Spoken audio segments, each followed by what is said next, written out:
विश्व को शांति का संदेश देने वाले महाकारुणिक भगवान गौतम बुद्ध जी के चरणों में कोटि कोटि नमन करती हूँ।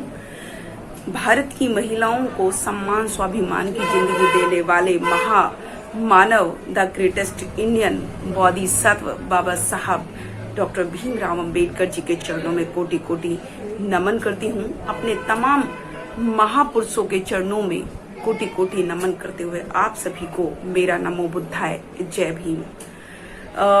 साथियों, मैं शकुन बौद्ध आज आपके सामने बताने आई हूँ कि अंबेडकरवादी कौन होते हैं और बुद्धिस्ट कौन होते हैं, या अगर मैं कहूँ कि मैं अंबेडकरवादी हूँ या बुद्धिस्ट हूँ या दोनों हूँ, तो ये हम इस वीडियो के माध्यम से जान सकते हैं कि हम कहाँ अपने आप को पाते हैं। हम खुद का एनालाइज कर सकते हैं। आज अगर मैं बात करती हूँ भारत की, तो बहुत सारे लोग ऐसे हैं जो कहते हैं कि वो बुद्धिस्ट है लेकिन बाबा साहब को नहीं जानते। तो मैं ऐसे लोगों को बिल्कुल झूठा मानूंगी। वो अपने आप से तो झूठ बोल रहे हैं, साथ में समाज से भी झूठ बोल रहे हैं, क्योंकि 1% हम बाहर के देशों को तो कह सकते हैं कि बाबा साहब को बिना जाने कोई बुद्धिस्ट हो सकता है, क्योंकि वहां पर कोई अंधविश्वास, कोई आडंबर, पाखंड नहीं चलता। और आपने देखा होगा कि बाहर की बहुत सारी कंट्री बुद्धिस्ट कंट्री हैं जो तथागत बुद्ध के मार्ग पर चलती हैं, और कम से कम 63 ने तो अपने सारे रूल नियम तथागत बुद्ध के धर्म के अकॉर्डिंग होते हैं। जैसे कि जिनमें मैं कुछ का नाम भी बताना चाहूंगी कि जैसे जापान हुआ, नेपाल हुआ, वर्मा हुआ, थाईलैंड हुआ और अपना चीन हुआ। तो इस तरीके की बहुत सारी कंट्री बुद्धिस्ट कंट्री हैं। लेकिन अगर मैं भारत की बात करती हूँ तो भारत में तथागत बुद्ध का धर्म का रीबर्थ हुआ, जो कि बाबा साहेब डॉक्टर भीमराव अंबेडकर जी ने किया। तो भारत में बाबा साहेब को जाने बिना कोई बुद्धिस्ट हो जाए, ऐसा कभी हो नहीं सकता। बाबा साहेब ने तथागत बुद्ध के धर्म को देने से पहले हमको बहुत सारे अधिकार दिए, और उन्होंने सामाजिक रूप में और आर्थिक रूप में, राजनीतिक रूप में हमारे अधिकारों के लिए लड़ाई लड़ी, और अपना इतनी सारी कुर्बानी, इतना सारा बलिदान करके हमको वो तीनों पहले अधिकार दिलाए कि हम सामाजिक रूप में स्ट्रांग रहें, राजनीतिक रूप में हम स्ट्रांग रहें और आर्थिक रूप में हम स्ट्रांग रहें। उसके बाद बाबा साहेब ने हमको तथागत बुद्ध का धम्म दिया, क्योंकि तथागत बुद्ध के धम्म को समझना इतना आसान नहीं, क्योंकि वो ज्ञान का महासागर है। इसलिए बाबा साहेब ने पहले हमको तीनों रूप में स्ट्रांग बनाया।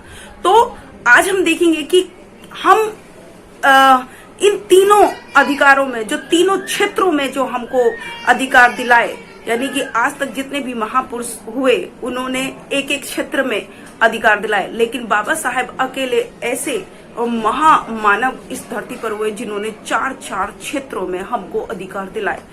तो आज हम देखेंगे कि क्या हम सच में अंबेडकरवादी हैं। तो आज अगर मैं सामाजिक रूप से अगर कहूं कि क्या हम सामाजिक रूप से अंबेडकरवादी हैं, तो देखिए कि बाबा साहेब ने हमको आजादी से चलने की, उठने बैठने की, बोलने की आजादी दिलाई, यानी कि अधिकार दिलाया। बाबा साहब ने हमें सम्मान स्वाभिमान की जिंदगी दिलाई कि समाज में हमारा भी सम्मान होना चाहिए, और हमको उस अंधविश्वास पाखंडवाद से बाहर निकाला जिसने हमारा शोषण किया। यानी कि जो एक व्यवस्था जो थी, जो धर्म शास्त्रों में जो हमारे लिए लिखा हुआ था, हिंदू धर्म शास्त्रों में जो हमारे लिए लिखा था, बाबा साहेब की कलम ने तहस नहस कर दिया और एक नया इतिहास लिख दिया कि अब हर नागरिक को बराबर का अधिकार मिलेगा, उसको भी सम्मान से जीने का अधिकार होगा। तो बाबा साहेब ने तो हमें सामाजिक रूप से स्ट्रांग किया, लेकिन क्या हमें अपने सामाजिक अधिकार का ज्ञान है? क्या हमने अपनी स्थिति को पहले से बेहतर बनाने की कोशिश की? क्या हम बेहतर हैं? क्या हमने अपने समाज को बाबा साहब के विचारों से अवगत कराया? क्या हम उनको सामाजिक सम्मान, अपने समाज को सामाजिक सम्मान दिलाने में कामयाब हो रहे हैं? क्या हम उनको अंधविश्वास पाखंडवाद से निकाल पा रहे हैं? यदि हाँ, तो हम सामाजिक रूप से अम्बेडकरवादी हैं। दूसरा क्षेत्र, बाबा साहब ने हमको राजनीति में अधिकार दिलाया। राजनीति में ऐसा अधिकार कि अब बाबा साहब ने हर गरीब को वोट डालने का अधिकार दिलाया। न केवल गरीबों को, बल्कि जो महिलाओं को इतना बुरा समझा जाता था, आज महिलाओं को भी राजनीति में अधिकार दिलाया। वो भी वोट डाल सकती हैं, वो भी राजा बन सकती हैं, ऐसा अधिकार दिलाया। लेकिन बाबा साहब ने तो बहुत मुश्किलों से हमको ये अधिकार दिला दिया, लेकिन क्या हमको उस वोट के अधिकार का ज्ञान है? क्या हमने उसका आज तक सही यूज किया? क्या हमने अपनी वोट का सही यूज किया? क्योंकि बाबा साहब ने कहा था कि अब कोई राजा रानी के पेट से जन्म नहीं लेगा, अब हर इंसान राजा बन सकता है। लेकिन क्या हमने उनकी इस बात को जाना? क्या हमने अपने समाज को वोट के अधिकार से अवगत कराया? क्या हमने उसके महत्व को समझाया? क्या हमने वोट की कीमत को समझा? क्या हमने अपना राजा चुनकर संसद में भेजा? यदि हाँ, तो हम राजनीतिक रूप से अम्बेडकरवादी हैं। तीसरा क्षेत्र, बाबा साहब ने आर्थिक रूप से हमको मजबूत किया। बाबा साहब ने शिक्षा के अधिकार के द्वारा आज हम डॉक्टर है, पीसीएस है, आईएएस है, आज हम अफसर अधिकारी हैं, आज हम एडवोकेट हैं, जज हैं। तो क्या हमने इस आर्थिक अधिकार को जाना? क्या हमने उस शिक्षा की कीमत को पहचाना? क्या हमने बाबा साहब के बताए हुए रास्ते लोगों तक पहुंचाए?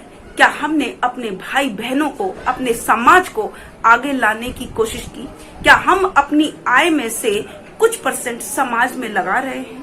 क्या हमने अपने भाई बहनों को, जो हमारे समाज के युवा हैं, क्या हमने उनको मंजिल तक पहुंचाने में उनकी मदद की? यदि हाँ, तो हम आर्थिक रूप से अम्बेडकरवादी हैं। अगर हम तीनों चीजों में अम्बेडकरवादी हो जाते हैं, यानी कि अगर हम अपने सामाजिक अधिकारों को हमको ज्ञान है, हमको राजनीतिक अधिकारों का हमको ज्ञान है, यदि हमको आर्थिक रूप से जो हमको ज्ञान है, या हमने अपने समाज को भी जागरूक करने में, इन तीनों क्षेत्रों में हमने अपने समाज को भी अगर जागरूक किया है, तो हम तीनों क्षेत्रों में अम्बेडकरवादी हैं। उसके बाद हम धम्म के काबिल बने, क्योंकि बाबा साहब ने हमको दिया इन तीनों अधिकारों से पहले हमको मजबूत किया, उसके बाद उन्होंने हमको तथागत बुद्ध का धम्म दिया। क्योंकि तथागत बुद्ध के धम्म को समझना इतना आसान नहीं, क्योंकि बुद्धिस्ट जो होता है वो अपनी बुद्धि को, जिसने अपनी बुद्धि को देवता मान लिया, इष्ट मान लिया हो, वो बुद्धिस्ट हो सकता है। जो अपनी केवल बुद्धि पर भी वो करता है, बिलीव करता है, और जिसके दिल में समाज के प्रति करुणा, मैत्री, भाईचारा हो, जो कभी किसी का बुरा ना चाहता हो, वो बुद्धिस्ट होता है। तो तथागत बुद्ध का धम्म तो बाबा साहब ने दिया ही, साथ में उन्होंने हमको दी 22 प्रतिज्ञाएं। 22 प्रतिज्ञाएं, वो 22 प्रतिज्ञाएं जिसमें बाबा साहब ने 3, अगर हम उनकी शुरू की, अगर उनकी प्रतिज्ञाओं को उठाते हैं, तो उन्होंने कहा कि मैं ब्रह्मा विष्णु महेश को ईश्वर नहीं मानता, ना ही मैं उनकी पूजा करूंगा। मैं गौरी गणपति को ना ही ईश्वर मानता और ना ही उनकी कभी पूजा करूंगा। और मैं हिंदू देवी देवताओं, जितने भी तमाम हिंदू देवी देवता, मैं उनको किसी को भी देवता या ईश्वर नहीं मानूंगा और ना ही इनकी पूजा करूंगा। क्या हमने उनकी 22 प्रतिज्ञाओं को पालन किया?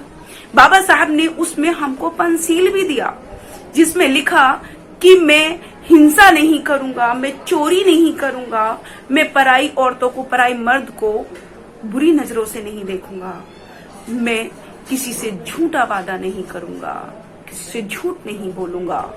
मैं बोलूंगी या बोलूंगा या मैं किसी भी तरीके का नशा नहीं करूंगा या नहीं करूंगी।